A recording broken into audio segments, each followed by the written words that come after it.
everyone, and welcome to another episode of Nerdy Movie News Roundup, the show where we round up all of the latest news in the world of nerdy movies. We got a decent amount of topics to talk about today.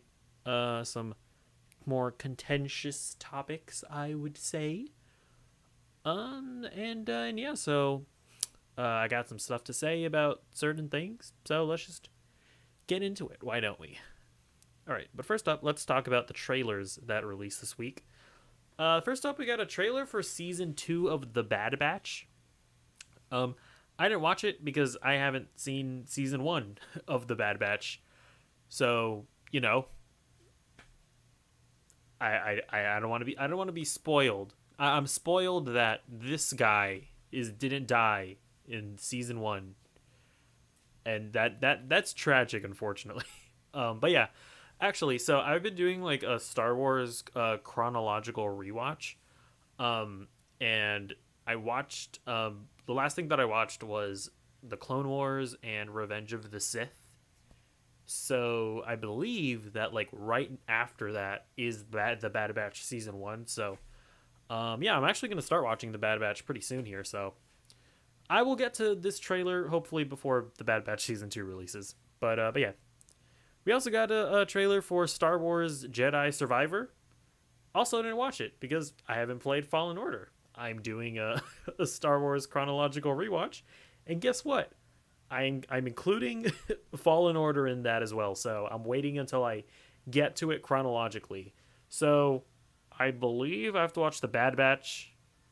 Then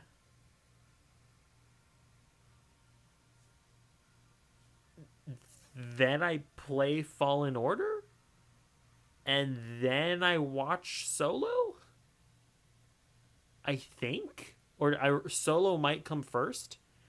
But then I'm thinking, does it go from Fallen Order to Kenobi, which is currently on here, and then Solo? Because now we have to factor in the fact that there's a kid Leia, like a child Leia, in Obi-Wan Kenobi. I don't know. I don't know if that's a metric that we can use, but yeah, I'll probably watch this trailer after I play the game. I might actually, just a little thing to announce, I might actually stream the game. Who knows? Okay. Well, okay. So then next up, this is the last trailer of the day. We got a trailer for Gotham Knights. So this is not Gotham Knights the game, not related to the game at all. In fact, I actually saw that the Gotham Knights, like the game, the Twitter account for the game, they put out a tweet specifically stating, they were like, "Hey, we are not in any way associated with this show." Which is amazing because yeah, the trailer for this is really bad. I mean, basically, the conceit of it is that Batman / Bruce Wayne is murdered because we desperately what we desperately needed was a Batman show without Batman. We needed another one. We didn't have enough of those. We absolutely needed this, and so that's what we have here. And then this guy who's in the little image there, he's Bruce Wayne's adopted son. But he's not one of the already established Robins. He's like a new character. There are people that were getting mad about that. I personally don't care. I mean, I don't like. Okay, he's not one of the established Robins. He's a new character. Whatever. I don't really care all that much. And then yeah. So it's him, and then a bunch of the kids of a bunch of his other rogues gallery. They end up getting framed for the murder of Batman. And so they have to kind of like go on the run and then save the city. It's basically like Batman's dead, and these kids are their new protectors. And honestly, like that's not like the most horrible setup for a show I've ever seen in my entire life. Like I'm not it's not like you couldn't make a good show off of that, but the trailer it feels like Riverdale. I don't know, like it looks like the CW teen drama that just looks bad and not interesting. Will I watch it? Yes, because I've committed to watching all of the CW shows, DC shows. I recently made that commitment, so I'm watching this. It's going to happen. I am just praying desperately that since with the Warner Brothers Discovery merger, that David Zaslav, the new CEO, just kills the CW DC universe so that my curse can be broken. That's all I hope for. All right, next story. We now know the trailer, or when the first trailer for Black Adam is going to drop. It will be dropping on June 8th. Yeah, so it's interesting. We've seen a few clips from this movie, but they've all been a part of like sizzle reel trailers for all of the DC movies. So I know the last one was like they released a sizzle reel trailer ahead of the Batman, where they showed footage of this Aquaman 2, the Flash, and the Batman. And so we haven't gotten like a standalone trailer for this. And I don't know. I guess I'm looking forward to this, but I don't know anything about Black Adam. I actually think that just so I think all of the costumes look really cool, especially Dr. Fate. He looks awesome. I think my main problem with what we've seen so far is that it's doing and you can see it in the image here, it's doing like the Hollywood trope of, hey, we're in a foreign country, let's turn on the piss filter. Like, I think this is Egypt or something, and they're like, hey, Egypt, we're in Egypt, we gotta turn on the piss filter because Egypt has to look like pee, like someone peed on over the camera lens. It's weird. I don't understand why Hollywood always does this, but I don't like it. It's weird.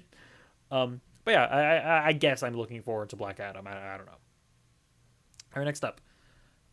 We also got an announcement for Star Wars Tales of the Jedi.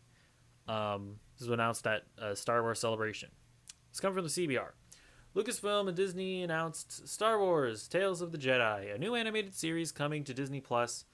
Unveiled during Star Wars Celebration 2022, the anthology series will chronicle the adventures of the Jedi Order during the Old Republic, including shorts focused on Ahsoka Tano and Count Dooku. Liam Neeson will also report to voice the Jedi Master Qui-Gon Jinn, a character he first portrayed in 1999's The Phantom Menace. The stories focusing on Ahsoka will chart different parts of her life, while those focusing on Dooku will also feature a young Qui-Gon voiced by Neeson's son and will be significantly darker in tone. Star Wars Tales of the Jedi is scheduled to premiere on Disney Plus in late 2022. I'm lukewarm on this. Like, I just finished binging Star Wars The Clone Wars, so I'd be lying to you if I said that I was all that interested in seeing more of animated Count Dooku. I'm not. I'm really not. But like, if it's good, it's good. That's kind of how I feel about it right now. And we actually do have an image here from the show, or a couple images. So this is like Ahsoka's people, right? And you can see this lady here she's kind of holding a baby Ahsoka there, and you can see baby Ahsoka a lot better in this picture. But I mean, this is going even farther than the Clone Wars, right? So it's not necessarily like in the Clone Wars era. And seeing like Ahsoka's people, I actually don't know if we've seen her like more people of her race before. But we're seeing like Ahsoka's origin. I mean, that can be cool. So I'll watch it. Because why not? Why wouldn't I watch it? Because I'm a slave to all of this nerd stuff. Moving on. We also got an announcement for Star Wars Visions Volume 2. This is coming from Collider. There are no further details currently known about the stories that will appear in this upcoming second season, though the series will be expanding beyond the bounds of anime and will be utilizing animation styles from all across the world. There will still be animations coming from Japan, but there will also be shorts coming from other parts of the globe, including the United States, the UK. Oi, Governor, we're animating Star Wars. It's good, innit? South Africa, Chile, Spain, France, and India. I think that's cool. And also it'll be dropping in spring of 2023. Yeah, that's awesome. I mean, I did like the. Well, actually, I didn't finish Star Wars Visions. I should probably go back and finish it, but from what I saw, I quite enjoyed it, and getting people from different or getting animation teams from different countries is definitely a plus. So yeah, I'm definitely excited to see what comes of this. I definitely like just letting people do whatever they want with Star Wars. I think that's just a really cool prospect. All right. Next up, apparently the Lando series that was talked about before is still happening. This is coming from CBR. Lucasfilm president Kathleen Kennedy spoke to Cinema Blend at Star Wars Celebration and revealed why the Lando Calrissian series that was announced back in December 2020 has been moving so slowly. "You need to ask Donald," Kennedy said. "He's the one that holds all the cards here. But there's no movement, I will say that honestly. But it's not for lack of trying. It's just that he's a very busy guy. He's got another series, and I think one other thing, and then he'll come our way. So patiently waiting." I mean, that's actually not as, like dodgy of an answer as it may seem at first glance. Like, she basically said that, yeah, we intend on making a Lando series with Donald Glover. And she gave a clear timeline of when it's going to happen. He has another show to do, then another project, and then he's doing Lando. So, I mean, like, as far as I was concerned, I didn't even think this project was going to happen, like, if you pressed me on it. But she came out and said that, yeah, it is happening. So that's actually, like, kind of exciting if you were a fan of, or if you wanted to see Donald Glover's iteration of the character. I still haven't seen Solo. Again, it's going to be a part of my chronological Star Wars watch through. So I will get to it at some point. But, I mean, I've only heard good things about his portrayal. Okay. Next up. It turns out that we could actually end up seeing a Hawkeye Season 2. This is coming from Collider. Disney's For Your Consideration website just changed Hawkeye Emmy Awards nominations intentions from Outstanding Limited Series to Outstanding Comedy Series, teasing that the beloved Marvel series might be getting a second season. By removing Hawkeye from a limited award category, Disney could be teasing Kate, Haley Steinfeld, and Clint Jeremy Renner will be back in the Marvel Cinematic Universe sooner than later. So, yeah, I mean, the Emmy nominations has kind of been our only indication of whether or not these Marvel shows will end up getting second seasons. I mean, we got the official confirmation that Loki would be getting a second season, because they straight up said it at the end of the show. Then we got confirmation that Anthony Mackie would be getting his own Captain America movie. So that kind of shut down any notion of a Falcon and the Winter Soldier Season 2. WandaVision, it was nominated. And then when we look at WandaVision, then Moon Knight and Hawkeye, those were labeled as limited series. With WandaVision, it makes sense because you kind of can't really do a Season 2 of WandaVision unless you radically change the show. That being said, Hawkeye and Moon Knight were shows that not only could you just obviously see a second season of Hawkeye like pretty easily, but Moon Knight straight up teases a second season. But they were, along with WandaVision, nominated as limited series. Actually, I don't know what If was nominated as, but I mean, we already know that's getting a Season 2 because they announced that. And yeah, so I can't see how this doesn't mean that we're getting a second season of Hawkeye. I mean, that is a concerted move to do it, to change it from limited series. I mean, maybe they wanted to do it because they think Hawkeye has a better chance of winning Best Comedy Series, but let's be real, the chances of Hawkeye winning an Emmy is slim to none because it wasn't very good. But yeah, so I definitely feel like this is just a technical thing, and they are planning a second season. So I don't know, like, yeah, I didn't really like Hawkeye, and after I'm not gonna lie, after what they did with Kingpin, I was like, I do not have very good feelings towards this show on a moral level, but at the end of the day, I do like Jeremy Renner as Hawkeye. I did really like Haley Steinfeld as Kate Bishop, so I'd be down for a second season. I just hope they improve on it because that they just it wasn't very good. So yeah, let me know what you think about that and if you even want a second season. All right, next up, it looks like Todd Phillips, director of Joker, might have a bigger hand to play in the DC universe. This is coming from the Direct. According to a new report from Variety, a new Warner Brothers Discovery CEO David Zaslav has asked Joker director Todd Phillips to work with the DC universe on a more regular basis, possibly as an advisor.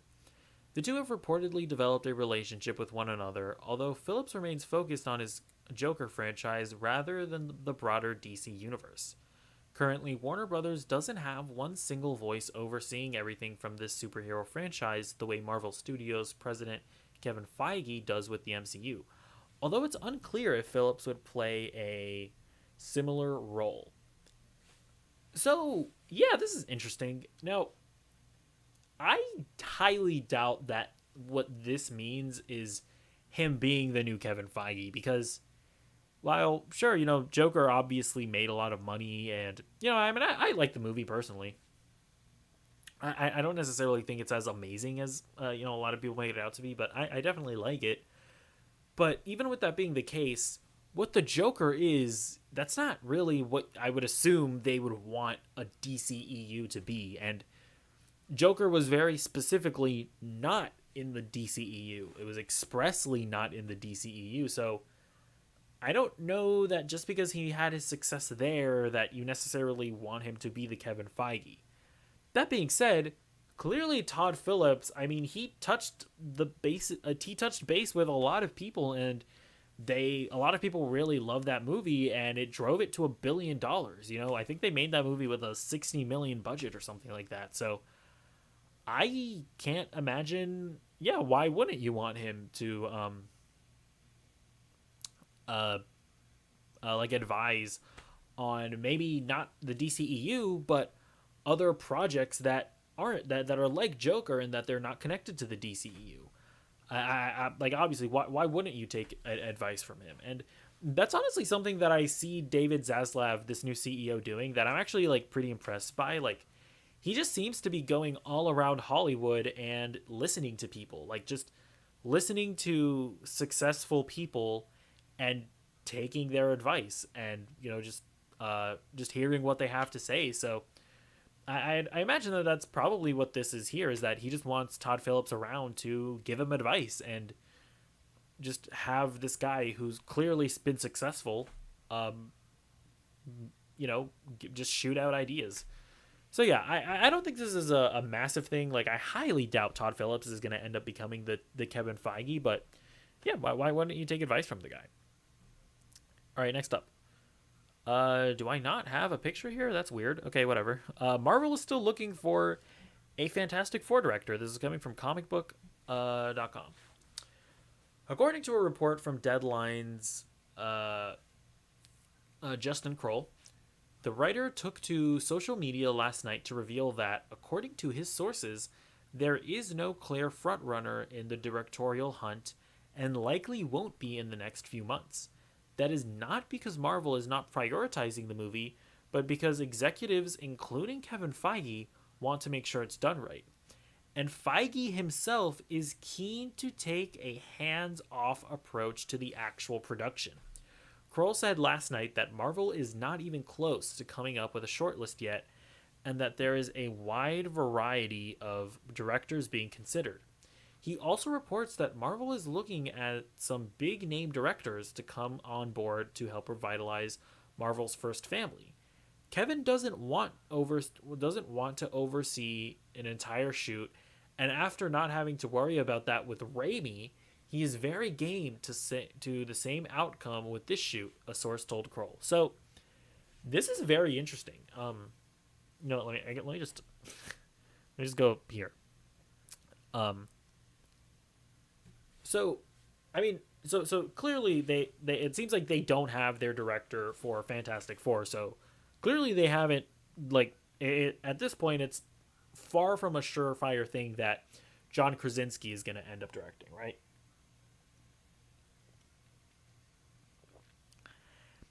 And what's also interesting about that is the revelation that Kevin Feige apparently took a more hands-off approach to Doctor Strange 2, and just kind of let Sam Raimi do his thing. And I mean, it was very apparent from just watching the movie that it was a very Sam Raimi movie, but even still, like, Guardians of the Galaxy was a very Guardians of the Galaxy movie, but I would imagine that Kevin Feige was still heavily involved in that process.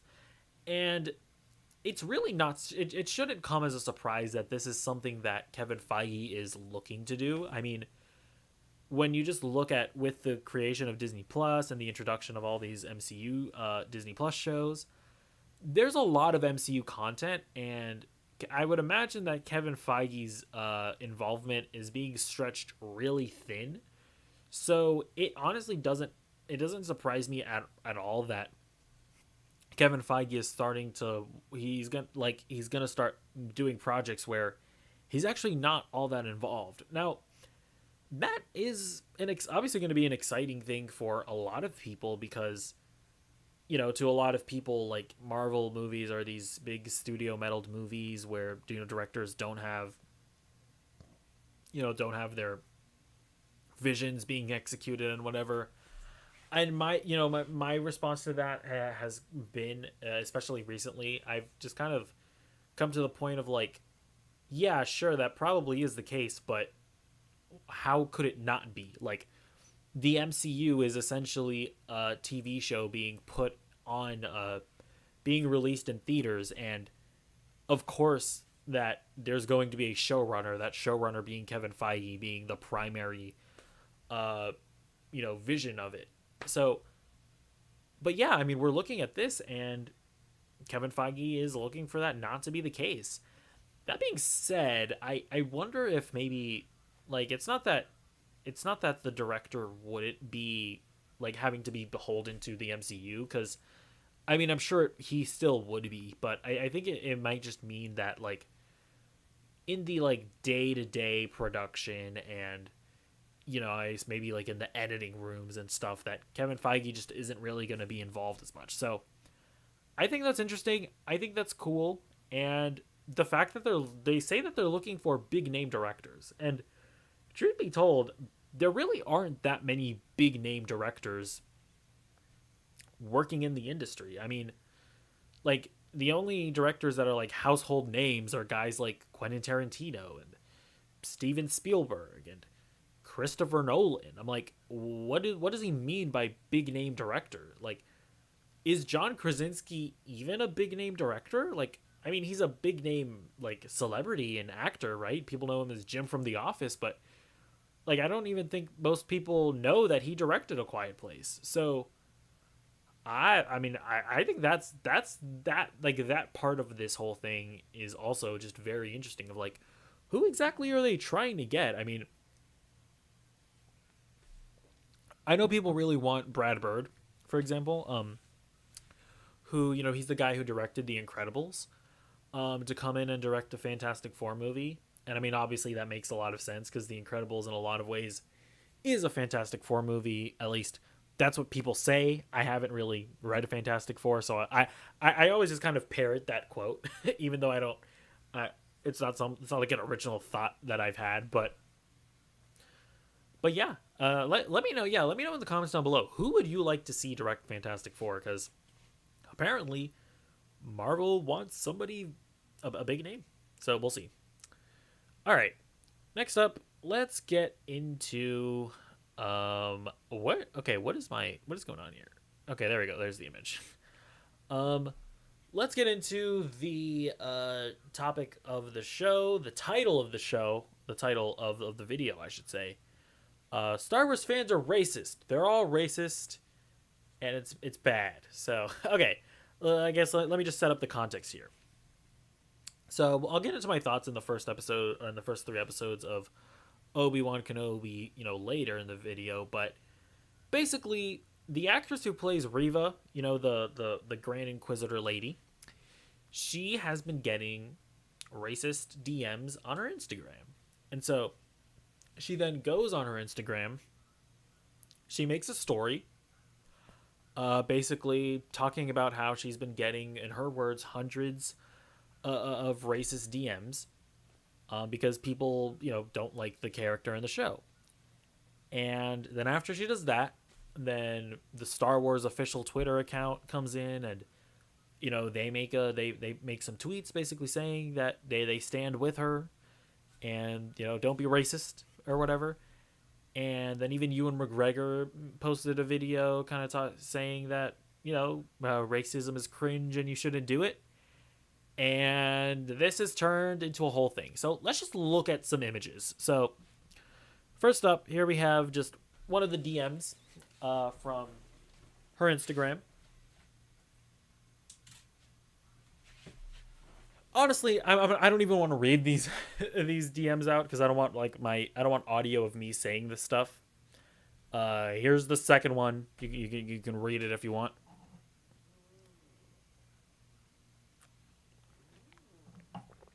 Okay, whatever. So pretty nasty stuff. I mean, then we get into the Star Wars tweet. We are proud to welcome Moses Ingram to the Star Wars family and excited for Reva's story to unfold. If anyone intends to make her feel in any way unwelcome, we have only one thing to say. We resist. And then here's another tweet that they made. There are more than 20 million sentient species in the Star Wars galaxy. Don't choose to be racist. Okay. So those are some tweets, right, to set the stage.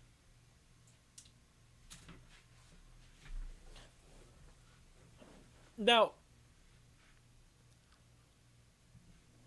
for some reason, there are a lot of people out there that have a problem with what Disney said there. And I genuinely don't understand why. Now, here's the thing. I see a lot of people who believe that Star Wars is calling the Star Wars, or that Disney is calling the Star Wars fandom racist. That's not what they said. They simply didn't say that. Again, I'm gonna pull it up again. Or this is the tweet. There are more than 20 million sentient species in the Star Wars galaxy. Don't choose to be racist.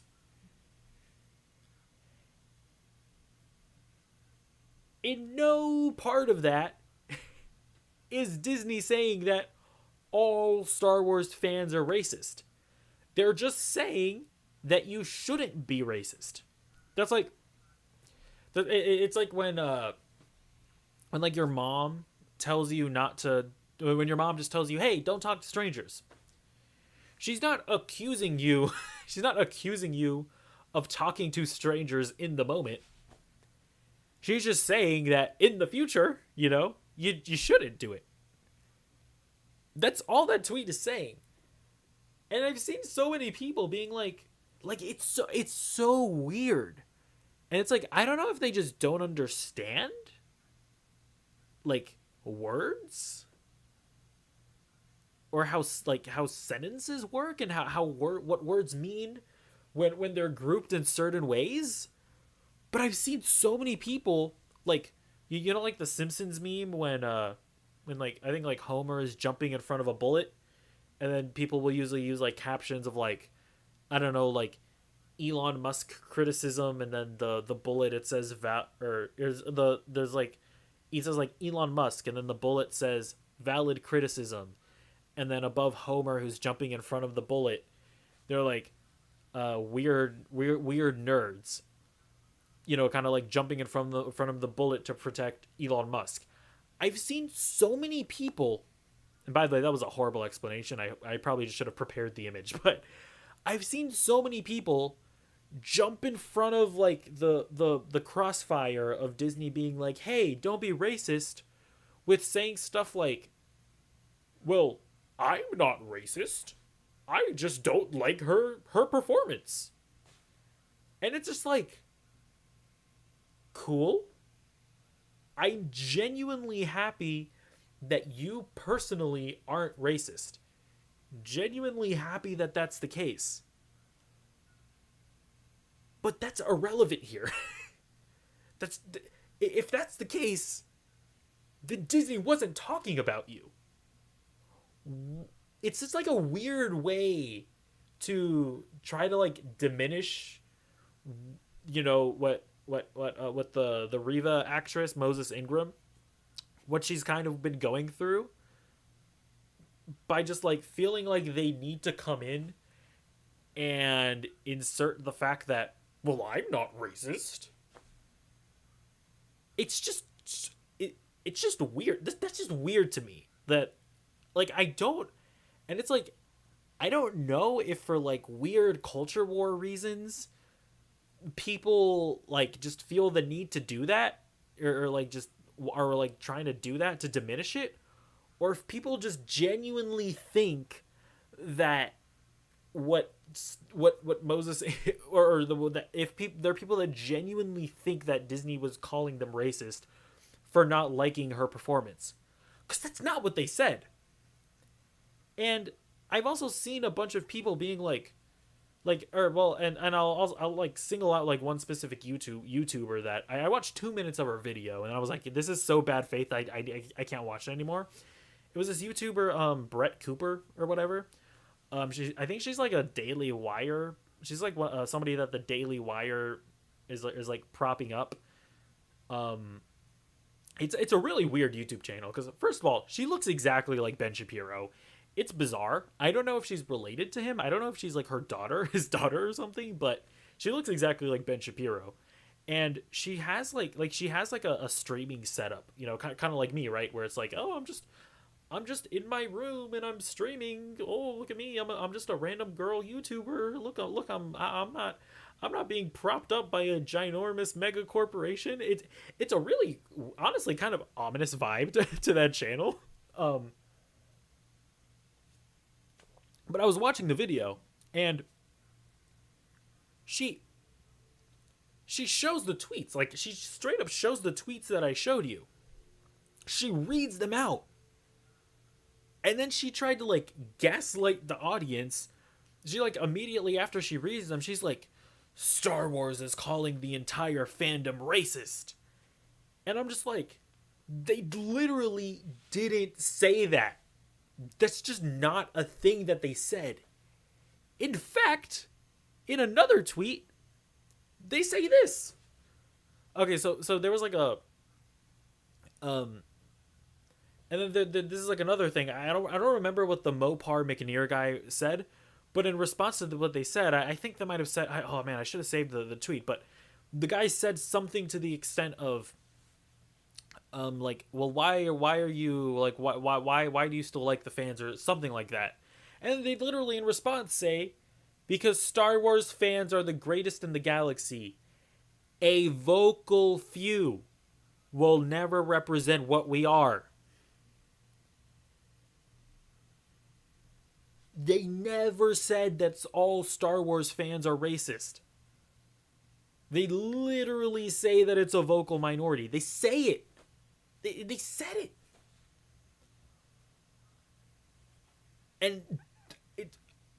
And that's why, like, you know, like, again, like, people like the Brett Cooper person that I mentioned, and it's just people like her, right? Like, when you look at people like the Quartering, or, you know, like that Nerdrotic guy, or, and again, I haven't seen their coverage of this. Maybe they have, maybe they're covering it in a fair manner. I don't know, but it's just like these people who they just feel like bad faith actors, right? Like, I normally don't like to I normally don't like to assume bad faith from people. I normally like to assume that they just, either we just disagree, or maybe, for lack of a better word, they're just like too dumb, right, to understand this. Like, but this is such a blatant just attempt at gaslighting, at least from that Brett Cooper person, that I just feel like this she just has to be a bad faith actor, because I don't understand how you could read those tweets and come away with the conclusion of Star Wars is calling the fans racist. I'm like, what? And I guess just to cover my bases here, I'm not saying that I don't want to like come out and super duper defend Disney. Obviously, they've had their shady history when it comes to like race and how they treat their like cast members. Because if you remember, I think it was back when the Force Awakens, or it might have been all the Star Wars movies, but when they did their advertising in China, they took Finn out of the marketing because he's black. Like they took him out of the marketing when they like released their posters in China. So obviously, like, it's not like Disney has a squeaky clean history with this, but it's like, this is a good thing that they've done, right? Where like one of their actresses has received like untoward or like racist attacks, and they're standing by their actress. How is that a bad thing? Like, it's just not. And I've seen people come out and say that like I've seen people come out and say that that, oh well, it's a small minority of people. It's a small minority of the fan base. It's not worth addressing. And it's like, sure, like, this is probably like less than 1% of the Star Wars fandom that does this, but it's also like, that's still a lot of people, especially when it's like all those people directing their attacks at one person. Like do you guys not know the history of Star Wars? Like, Star Wars fans, like, and I'm sure this was like a small minority of Star Wars fans, but they ruined Jake Lloyd's life, right? The kid who played Anakin. They, like, completely just harassed and hated George Lucas for years. They did the same with the guy who played what's the guy, the CGI character from the prequels. Oh my gosh. Oh my gosh, I'm forgetting his name, but it's like, the really annoying character, like the guy who did the mocap for him. They completely ruined his life. Like, they drove Rose, the actress who played Rose, off of social media. I think they also drove Daisy Ridley off of social media. It's like, it's a lot for a person to take, and I just, and the thing is that I don't think Star Wars has ever come out and like officially been like, hey, you guys are weird and stop doing that, right? I don't think they've ever done that. And so I'm like, sure, they've had a messy history in the past, but it's like, why are you taking issue with them now doing the right thing? It's, I don't know. This whole thing is just weird to me.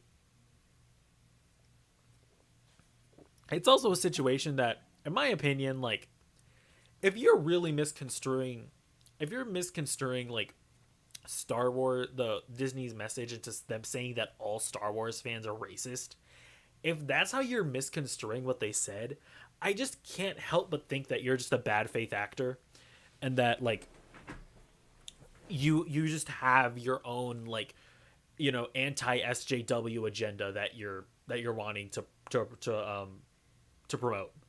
Like, that just is what I think, because I don't understand how you can misconstrue what they said in such a huge degree. That's just wild to me. And also, just to be super clear, I'm not saying, Disney never said, Ewan McGregor never said, Moses Ingram never said that you can't criticize her performance in the show. You absolutely can. I criticized her performance in my review of the first 2 episodes. Like, I put up a review of the first two episodes, and I think it might have been like one of my only one of my only criticisms of the show. I think it was just that I didn't think she was very good. And yeah, I don't think she was very good in the first two episodes of Obi-Wan. That is a opinion that I hold. That is an opinion that I expressed. And guess what?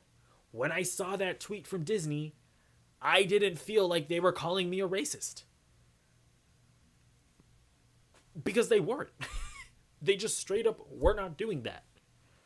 So, I don't know, man. I know I've been rambling about this, but it's just wild to me how people are acting.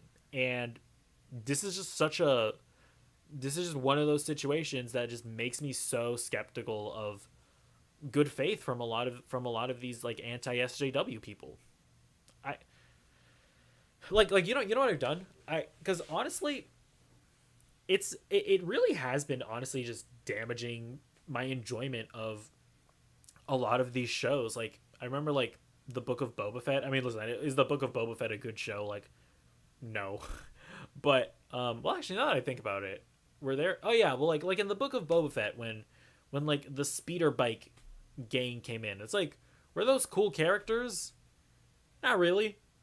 But then I go on Twitter the next day and I hear so many people being like, "Oh, they're the SJWs. Look, they're this is SJW stuff." And it's like, what are you talking about? It's like, yeah, they're kind of lame characters, but like, how is this like a woke agenda?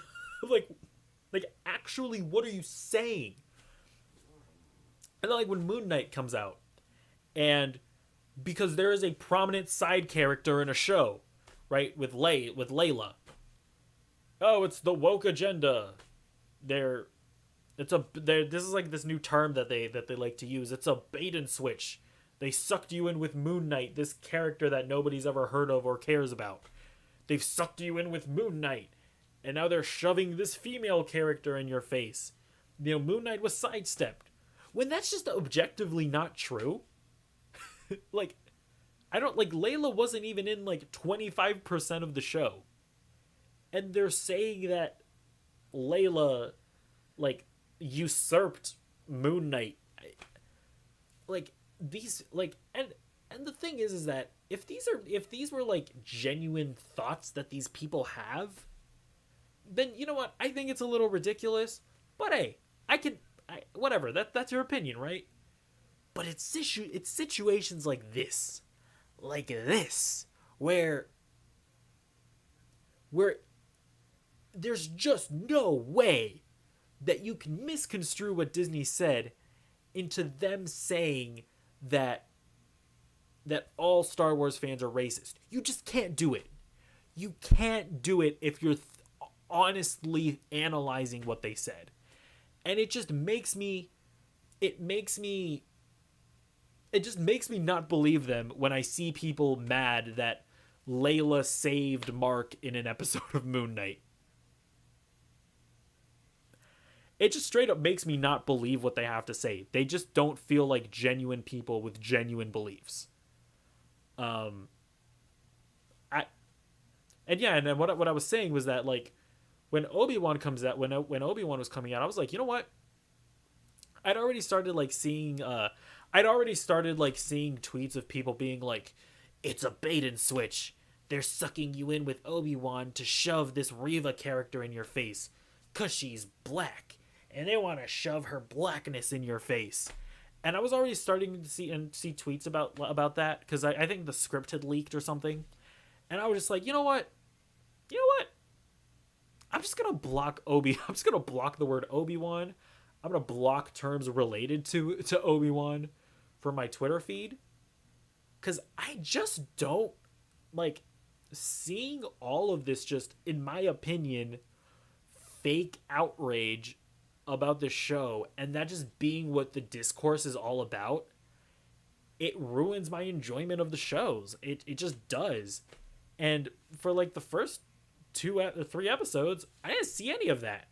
And it was like, I was actually like enjoying Obi-Wan more. Now, don't get me wrong. I also do just genuinely think that Obi-Wan has been much better than the Book of Boba Fett. Like, I'm not to be crystal clear what I'm saying here. I'm not saying that the Book of Boba Fett was actually a good show and that the anti SJW people ruined it. That's not what I'm saying, but it just kind of sucks the fun out of it. You know what that's more of what I'm saying, right? And so I've been finding myself, oh yeah, Obi-Wan Kenobi is a really cool show, and that's just all it is. It's a cool show. But then I'm like this whole Moses Ingram whatever racism comments, it's like it broke through my Twitter. It broke through my Twitter defenses because I didn't mute the word Moses Ingram on my Twitter, so I was exposed to this, right? And I mean, it was also just a big enough story that probably would have either way. But yeah, this was a really long-winded rant. I apologize if I repeated myself a bunch, but it's just such a dumb controversy. Like, the fact that there are people out there that can't look at genuine mask off racism and just I'm not even saying you have to go in there and like be like a hero or whatever and stand up for Moses Ingram. Like, I'm not saying you have to do that. I'm not saying you have to denounce racism. Like you don't have. I'm not saying that you should have that responsibility to do that. But maybe, just maybe, when somebody else does it, when like a company just stands by their employee, maybe don't take issue with them doing that. Maybe. So whatever. That's all I have to say about that. Honestly, there's like another topic here. I probably just should have ended with that, because I'm kind of out of energy right now. But yeah, those are my thoughts. Please, I want to hear what you have to say. If you disagree with me, and also to be clear, when I was saying that I think a lot of people are bad faith and not genuine, I'm mostly talking about like YouTubers, right? Like people like The Quartering and Nerdrotic and whatever, Geeks and Gamers or whatever. Like those are the people that I'm talking about, right? Like that Brett Cooper, whatever person that I was talking about. Like, these are the people who I'm talking about. Just people who clearly have like a like an agenda that they want to push. I'm not like, I'm sure that their audiences are genuine. So if you are one of those people that just genuinely interpreted that statement like that, sure, like please explain why, and I want to hear your perspective or whatever. I just don't understand. Like, I don't understand how you could possibly think that. But yeah, let me know what you think about this topic in the comments, and I'll be sure to read it, and maybe have some discourse. We can engage in the battlefield in the marketplace of ideas. It doesn't have to be a battle. It doesn't have to be a fight. You know what I'm saying? It is what it is. All right, moving on to the next story. Or the last story of the day. We know when the Bad Batch season 2 is going to drop, September 28th. So I have until then to watch the first season, I guess. Yeah. Also, if you've seen the Bad Batch, let me know what that is, because I'm not really sure what the temperature of the show is. Like, I feel like people think it's mid, but I'm not confident about that. Or I don't know if just that, not that many people have seen the Bad Batch, but the people who have seen it like love it. I'm not sure. So let me know what you think about that in the comments down below. Okay, now let's get into what we've been watching. So first up, I watched Revenge of the Sith, and I finished the Clone Wars. So the last like half of the Clone Wars kind of pairs up with Revenge of the Sith. So I was like trying to follow this guide online where I was switching from Revenge of the Sith to the Clone Wars, and I was trying to watch it all in chronological order. It didn't really work because I got to a point where Mace Windu dies in Revenge of the Sith. Oh gosh. Um, and then he shows up again in the Clone Wars. So, so, um, clearly the guide that I was using wasn't completely accurate, but it is what it is. It was still a fun way to watch it. Um, and yeah, Revenge of the Sith. It's not good. Yeah, like I'm sorry. I know that there have been prequel defenders that because like the sequel trilogy happened, and it was a mess. It was bad or whatever. Then all of these prequel defenders, they decided to crawl out of these insect nests and be like, actually the prequels actually aren't that bad. They're actually kind of good. So yeah, but maybe the prequels aren't that bad. Yes, they are. Yes, they are. They are that bad. I recently watched all three of them. They are that bad. No, I love that. Listen, I'm not. Like I don't. First of all, just to be clear, I actually don't like care all that much about Star Wars, so I'm not like super passionate about it. But I just want to say that like, yes, the prequels are that bad. Now, thankfully, like I will say this: Revenge of the Sith is like the best of the prequels, and I think that's mostly just because of the pacing. Like, it doesn't have like a terrible pace. Like, it was a struggle to get through episodes 1 and 2, but it felt like the story kept on moving along at a good pace in Revenge of the Sith.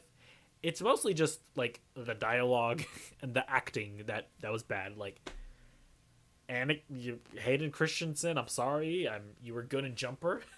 I you were just really bad in this movie. It was just bad. Like all of the scenes that were like supposed to be like tense or whatever because Obi-Wan is turning to the dark side. Hayden Christensen just did not sell those scenes. And so, but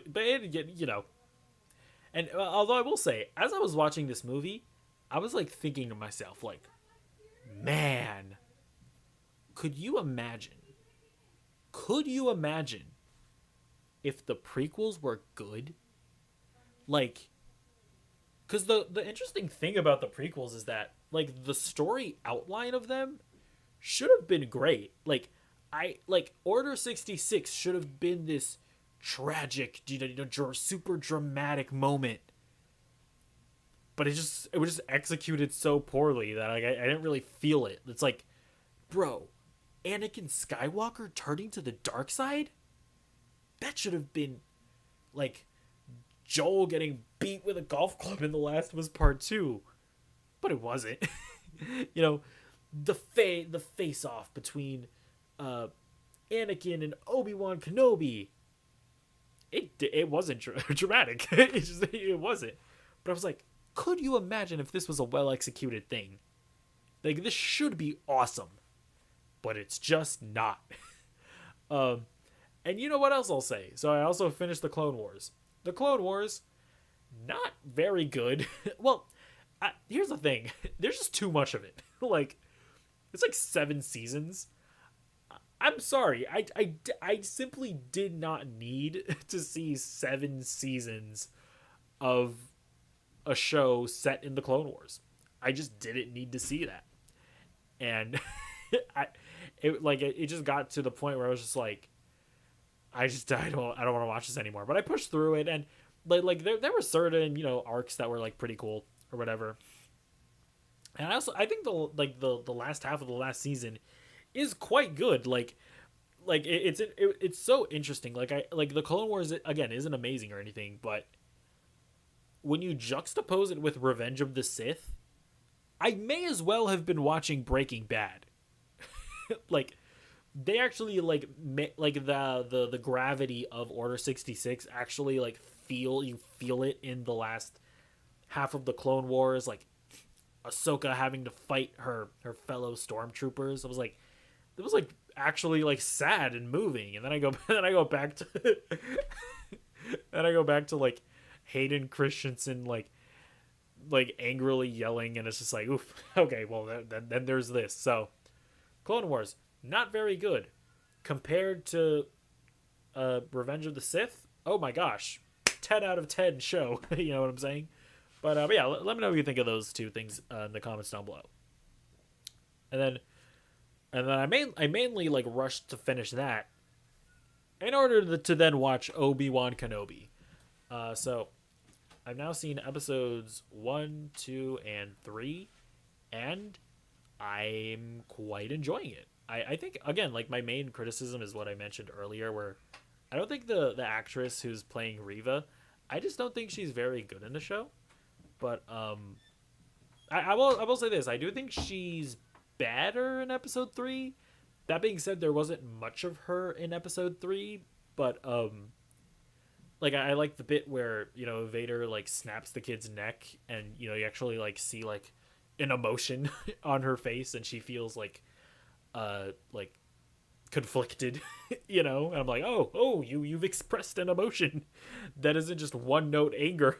And I liked her interaction with the other Inquisitors as well. So she was better in episode 3, but it's not like saying much.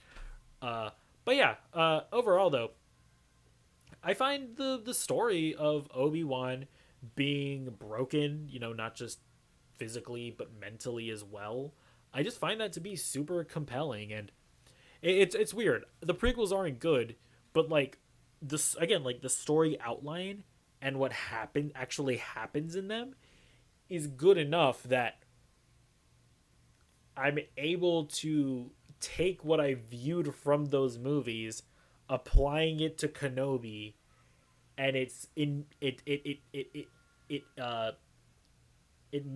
influences Kenobi in a really good way. So you do have to appreciate the prequels for that, right?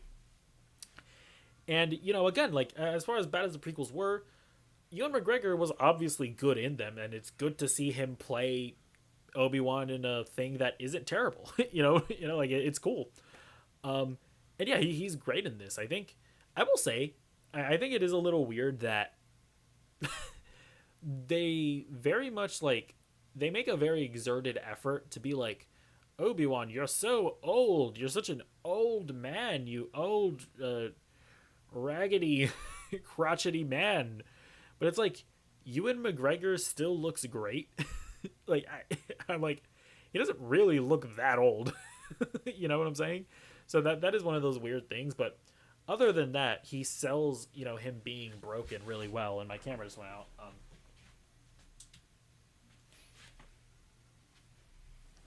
And yeah, and I've also grown to appreciate the actress who plays Leia. I didn't love her in the beginning, but I think I was mostly just weirded out by how adult they were making her. And then when I saw that, okay, well, that's just like a part of the character, and like, it's not necessarily just the actress reading the lines poorly, but she's supposed to sound more mature than she is. And so then I kind of got into it. And I mean, in episode 3, when, there's the scene in the truck, and, they reveal that they're both orphans, and Obi-Wan is telling her that she reminds him of her mother. I mean, just that scene totally just made, I fully bought into their relationship. I fully bought into the actress.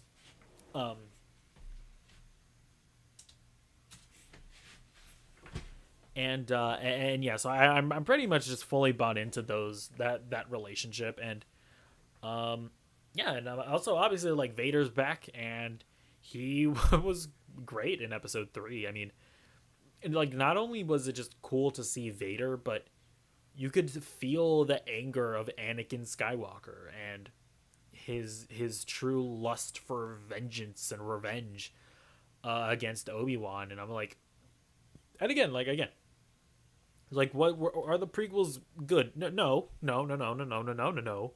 But they, like, this show has taken those, and is using them to make a great show, or not. I don't know if it's great, but to make a good show. So yeah, overall, I'm enjoying Kenobi. Oh, and also another thing to mention, I'm appreciating the production value. Like, I feel like we're back to Mandalorian levels of production value. Like, still a TV show, but it's a higher production value TV show. It's not nearly as bad as Book of Boba Fett. And yeah, so let me know what you think of Kenobi in the comments down below. I also watched Stranger Things Volume 1, and I really enjoyed it. Yep. I'm someone who enjoyed like all of the seasons of Stranger Things. I know some people were like, "Oh, they fell off in season 2," or "Oh, they fell off in season 3."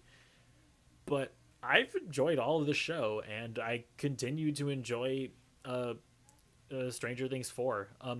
This season it takes a darker turn. It goes more into the horror. Although I still don't think that the show is like scary per se, but it's more gory for sure, and like a lot of the imagery is like incredibly disturbing. Um, but I mean, even with that being the case, it's still more Stranger Things, right? Like I still love these characters. I love their interactions with one another. Um, and that is still the driving force of why I really enjoy this show. And I will say, I think that the villain as well is a major step up from the first 3 seasons. Like the fact that we actually have like a sentient villain with motivations and just like a presence that isn't just like, oh, it's like a force of nature, I guess. I appreciate that. And yeah, so I guess I don't want to go into like a whole spoiler thing. Actually, I made a video review if you want to hear about that. Just because there's a lot that happens in it. But yeah, overall, I enjoyed Stranger Things, and I highly recommend it if you haven't checked it out yet. And also, I really like that they're dividing up the releases. So we just got Volume 1, and on July 1st, we're getting Volume 2, which is like the last 2 episodes.